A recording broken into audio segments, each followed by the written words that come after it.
Hello guys. So tapos ko nang gawin ang 1 galon nitong mineral water.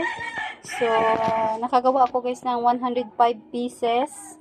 Kasi naubos ko yung isang pack na 100 pieces. Then 2.5 by 10 ang gamit kong plastic.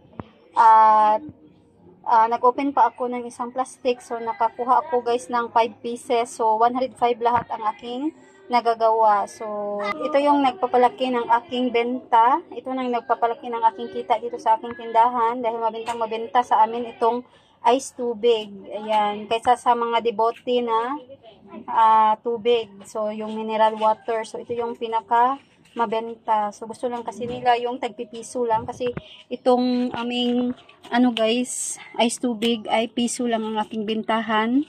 So, ito ay 7 ounce. So, ito yung gamit kong disposable dito. Ayan. Then, ito guys, napaka very fast moving dito sa aking tindahan dahil kapag mainit talaga guys, kasi ngayon, napaka mainit at ayan, maalimuot.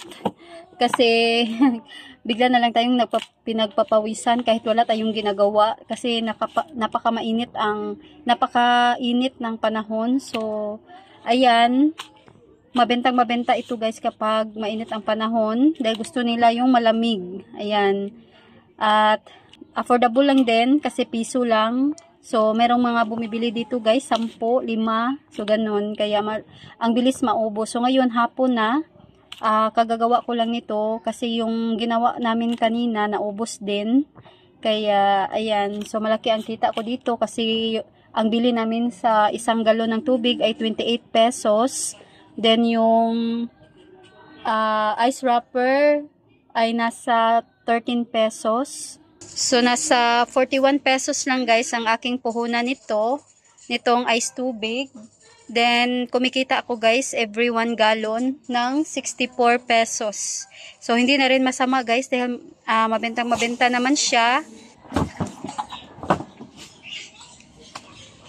So, ayan guys, update ko lang ito sa inyo dito sa aking tindahan. So, ito yung aking laging ginagawa.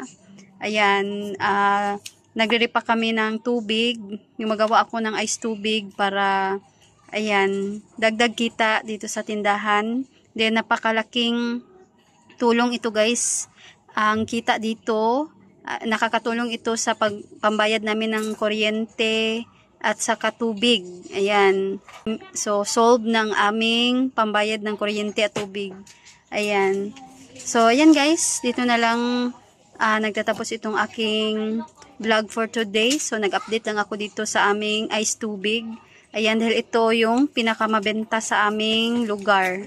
Ayan. So, marami kasing mga walang ref dito sa amin. Kaya, ayan, bumibili na lang sila sa amin ng ice tubig para makainom sila ng malamig na tubig. Dahil mainit ngayon, guys. So, ayan. Pero pag tag-ulan naman, guys, hindi naman siya masyadong mabenta kasi malamig din. Hindi inuuhaw yung mga tao. Bibili lang yung mga walang tubig, yung hindi makakabili doon sa refilling station dahil wala silang galon. So, ayan. Kaya, yun lang ang mga bumibili dito kapag malamig ang panahon. Pero pag ngayon, na mainit, so, ayan. Kahit meron silang tubig sa kanilang bahay, so, bibili talaga sila ng malamig. Ayan. So, madami tayong mga palamig. Meron din tayong mga swakto dito. Ayan, gaya nito, mabentang mabenta din. So, ayan guys. Thanks for watching.